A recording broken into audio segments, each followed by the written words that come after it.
Tapi dengan air itu saja tak akan cukup, sebab mereka masih harus memikirkan bagaimana cara menemukan makanan. Kali ini ada banyak penumpang yang mulai mau bergerak membantu mencari apa saja yang bisa dimakan. Beruntung ada Soda yang seorang ahli botani. Ia langsung bisa menilai mana tanaman liar yang bisa dimakan dan mana yang berbahaya. Ketika sedang ngobrol, Rena memberikan buah yang ia temukan kepada Sai untuk dicoba. Tak lama kemudian, tiba-tiba Sai terjatuh hingga merintih kesakitan. Rena yang panik segera berteriak memanggil bantuan. Orang yang pertama mendengarnya adalah Naoya. Ia menyuruh Sai segera memuntahkan apa yang baru dimakannya. Sepertinya Rena salah mengambil tanaman yang mengandung solanin yang justru berbahaya karena bentuknya mirip dengan tanaman sebelumnya yang dinyatakan aman untuk dikonsumsi. Beruntung dia hanya mencicipi sedikit saja, jadi tak sampai membahayakan nyawanya. Atas arahan dari Naoya, para penumpang mulai bekerja sama mengumpulkan atau membuat sendiri alat-alat yang sekiranya dapat mereka gunakan untuk memasak. Seperti panci dari kotak besi, alat makan dari bambu, dan bahkan ada yang mengasah kartu ATM untuk digunakan sebagai pisau. Setelah dihidangkan, masakan buatan mereka berupa sup tak disangka rasanya begitu enak.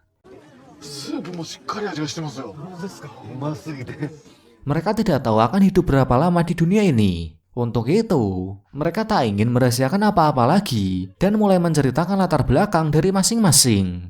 Siapapun dan bagaimanapun orangnya, pasti memiliki sisi baiknya. Semuanya telah bekerja sama agar mengatasi situasi yang sulit ini, dengan harapan suatu saat mereka bisa kembali ke tempat asalnya.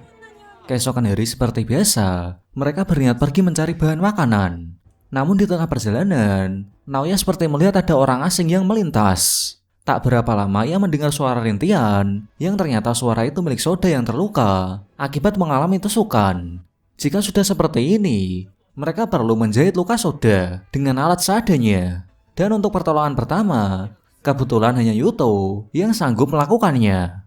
Ia awalnya merasa ragu, namun setelah Naoya berusaha meyakinkan Yuto yang tidak ingin ada satu nyawa terbuang sia-sia, dia pun memberanikan diri menjahit luka Soda demi menyelamatkan hidupnya. Dari catatan yang dimiliki Soda, mereka mengumpulkan tanaman yang sekiranya dapat dijadikan obat, seperti tanaman yang punya efek antibakteri untuk mencegah nanah dan peradangan.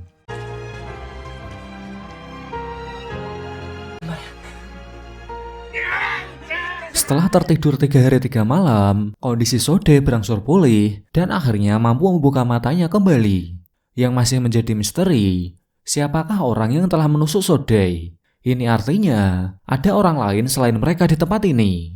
Berdasarkan saran dari Yaichi yang bekerja di perusahaan keamanan, mereka menyusun rencana menangkap si pelaku dengan cara memasang jebakan di beberapa titik.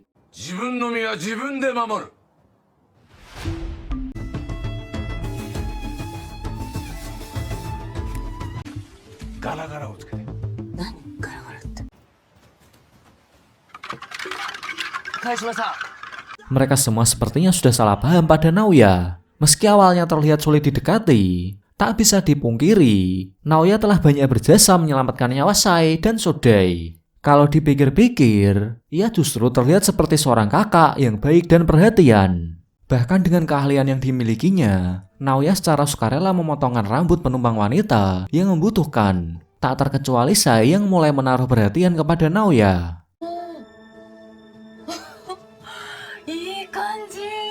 Beberapa saat kemudian, mereka mendengar suara dari jebakan yang telah mereka pasang. Yuto bersama Sai pun bergegas ke lokasi.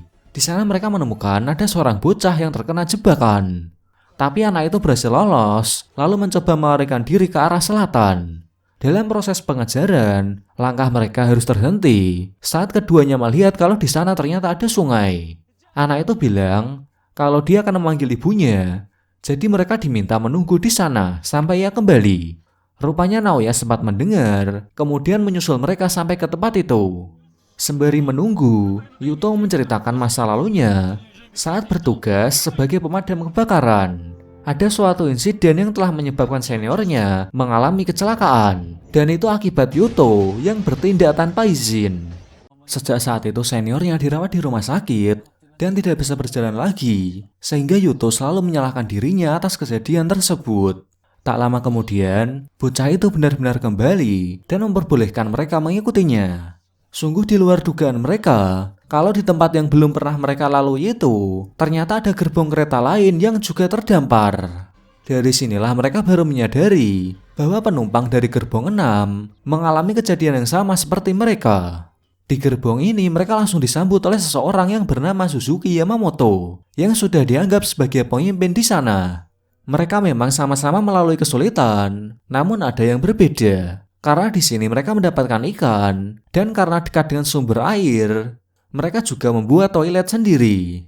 Suzuki lalu memperkenalkan Naoya dan kawan-kawan dengan para penumpang dari gerbong 6. Di antaranya, ada pria bernama Norimasa yang bekerja di perusahaan konstruksi, dan seorang lagi yang bernama Tatsumi Kakugawa. Rupanya Naoya langsung mengenali Tatsumi adalah pria misterius yang telah menusuk Sodai. Tatsumi minta maaf atas perbuatannya, sebab ia tidak mengira ada orang selain mereka dan juga tidak bisa membedakan apakah Naoya dan kawan-kawan itu teman ataukah musuh dari masa depan. Mendengar itu, saya langsung menanyakan, apa alasan para penumpang dari gerbong 6 berpikir di sini adalah masa depan. Suzuki bilang, kalau mereka punya bukti, yaitu di hari keempat, ia menemukan sebuah kapal yang terdampar. Ia mencoba menggunakan radio di kapal tersebut yang gelombangnya pernah terhubung sekali ke suatu tempat di pegunungan Kanada. Suara di radio itu mengatakan kalau sekarang adalah tahun 2060. 2060. Lalu kenapa Jepang bisa mengalami hal ini? Jadi 3 tahun setelah waktu di mana mereka berasal, yaitu di tahun 2026, terjadi suatu bencana yang tak terduga. Ada sebuah asteroid atau meteorit yang jatuh ke bumi. Sebuah meteor dengan diameter sekitar 500 meter yang jatuh ke Samudra Pasifik telah menyebabkan banjir besar yang tidak hanya terjadi di Jepang saja, tetapi bahkan di seluruh dunia.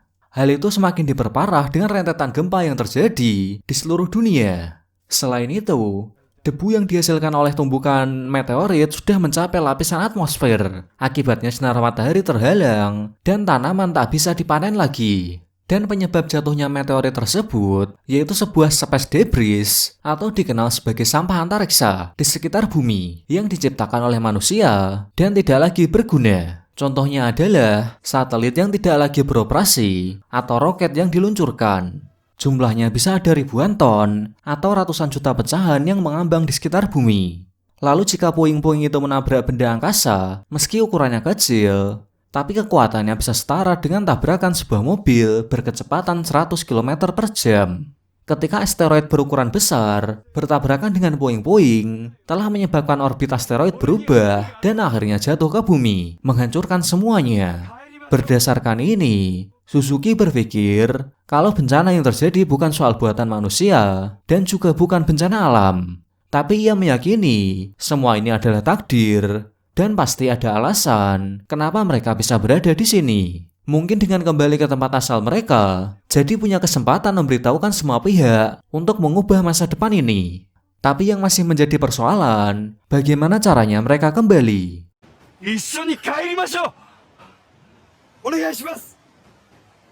Keesokan harinya, saya dan Reina yang sedang menyusuri hutan, secara tak sengaja menemukan mayat manusia yang telah dikubur.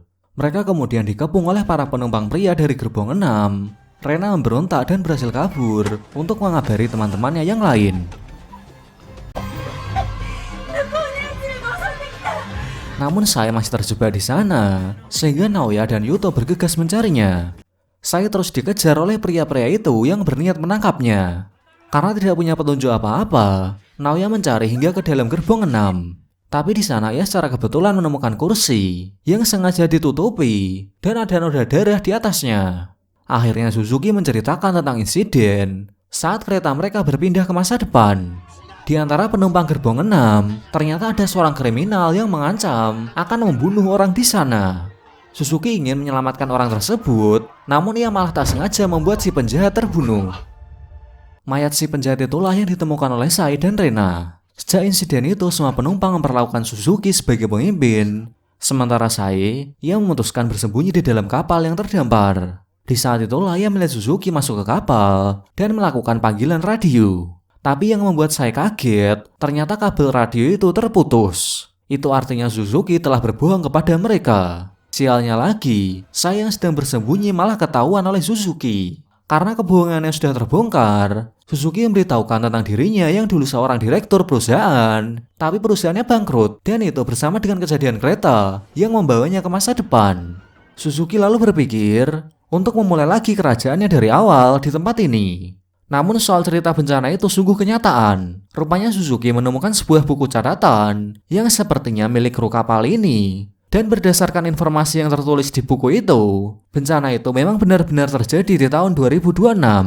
Tapi Suzuki tak mau membiarkan saya membocorkan tentang dirinya kepada yang lain. Saya kemudian diikat dan dikurung di dalam kapal dengan tetap diberi makan dan minuman.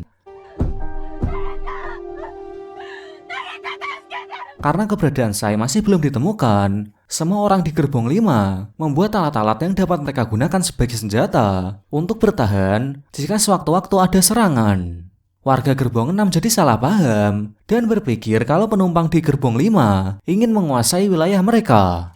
Seperti apa yang diperkirakan, orang-orang dari gerbong 6 secara tiba-tiba datang untuk menyerang gerbong 5.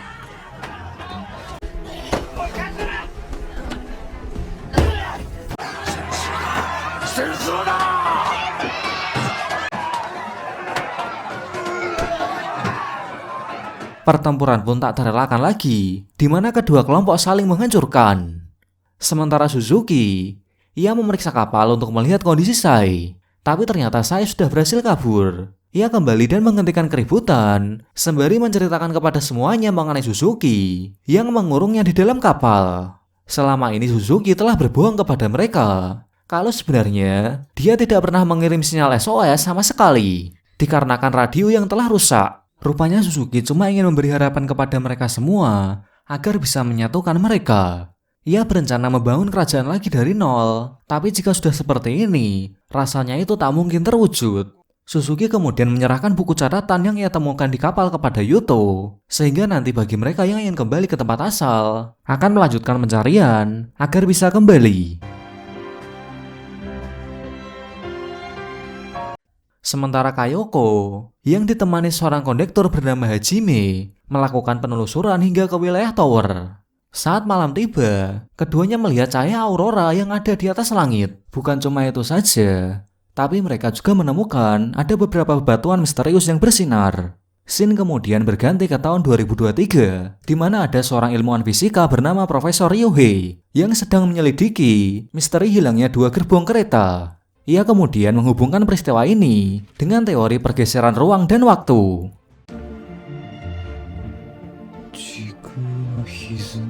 Beberapa orang dari gerbong 6 yang ingin kembali satu persatu mulai pindah ke gerbong 5. Batu aneh yang ditemukan Kayoko bisa jadi punya suatu petunjuk. Meski sekarang terlihat seperti batu biasa, tapi saat diterangi aurora, batunya mengeluarkan cahaya. Berdasarkan ciri-cirinya, menurut Sodai batu itu kemungkinan besar adalah pecahan meteoroid, sedangkan aurora yang mereka lihat kemungkinan disebabkan karena gangguan pada magnetosfer kosmik atau radiasi dari partikel bermuatan energi tinggi yang berasal dari luar atmosfer bumi.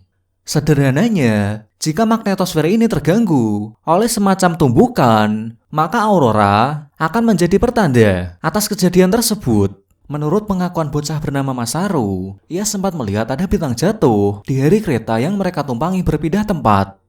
Hal ini rupanya diperkuat dengan penyelidikan Profesor Ryohei bahwa itu sebenarnya merupakan ledakan supernova, di mana proses ledakan ini menandai akhir kehidupan sebuah bintang. Energi yang dihasilkan saat itu bisa melebihi 1 miliar derajat yang menyebabkan gempa bumi, black hole, dan juga pergeseran ruang dan waktu. Karena terlibat dalam situasi ini, gerbong kereta jadi terhempas melalui wormhole, lalu pindah ke suatu masa yang berbeda. Dalam kasus ini, gerbong kereta dari tahun 2023 mengalami lompatan sekitar 30 tahun dan tiba di tahun 2060. Ini adalah lubang waktu untuk mencapai waktu yang lain. Secara teori, kalau mereka bisa menemukan lubang cacing lagi, ada kemungkinan mereka bisa kembali. Tapi mereka masih tidak tahu bentuk lubang cacing itu seperti apa, berada di mana, dan kapan akan terbuka kembali. Berbeda dengan yang lain, Koharu justru saat ini dia tidak ingin kembali dikarenakan saat ini ia telah mengandung anaknya Kazuma. Walaupun kembali, ia tak bisa lagi menjadi anak sekolahan dan mungkin akan merepotkan semua orang. Ia merasa belum siap dan tidak tahu lagi harus bagaimana menghadapi hidupnya. Koharu lalu berlari ke tengah hutan, sementara Kazuma dan yang lain mencari keberadaannya. Hujan deras yang turun menyulitkan pencarian, menyebabkan saya terjatuh, terpeleset hingga terkilir. Beruntung ada Naoya yang menyelamatkannya. Saya bingung melihat sikap Naoya yang seakan berusaha menjaga jarak dengannya. Ada perasaan takut di dalam diri Naoya. Ia berpikir semua orang akan pergi meninggalkannya, dan orang yang ia sayangi tak akan pernah kembali lagi. Meski berharap pun, Naoya merasa dia bakal dikhianati, seperti yang terjadi pada adiknya. Kalau seperti itu Naoya berpikir, sebaiknya sejak awal ia hidup sendirian saja, dan jangan berharap apa-apa dari siapapun. Saya yang mendengar itu, tiba-tiba memeluk Naoya dari arah belakang. Ia paham, Naoya bukanlah pria penakut yang akan melarikan diri dari masalahnya. Tapi justru Naoya sangat memikirkan orang-orang di sekitarnya. Hujan deras bercampur badai yang menerpa gerbong kereta telah menghancurkan peralatan, serta bahan makanan yang sudah susah payah mereka temukan. Yaichi yang pada waktu itu berniat keluar menuju terowongan kereta, tak menyangka di sana benar-benar ada wormhole atau lubang cacing yang langsung menyedot masuk boneka kayunya. Kemungkinan lubang cacing ini terhubung ke dunia asal mereka. Menurut Sodei, akan sangat berbahaya jika mereka mendekatinya tanpa perlindungan apa-apa. Karena jika partikelnya mencapai level time warp, tubuh mereka mungkin akan hancur lebur. Secara perlahan, lubangnya mulai mengecil hingga akhirnya menutup. Sementara di tahun 2023, detektif kita yang sedang menyelidiki terowongan kereta secara kebetulan menemukan boneka kayu milik Yaichi yang terlempar melalui lubang cacing. Naoya yang masih melanjutkan pencarian Koharu akhirnya menemukan gadis itu yang duduk termenung di balik bebatuan.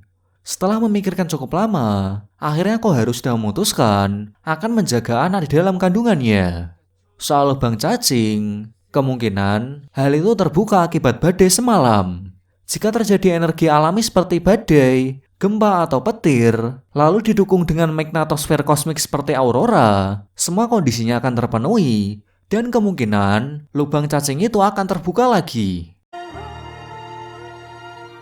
みんなで帰ろう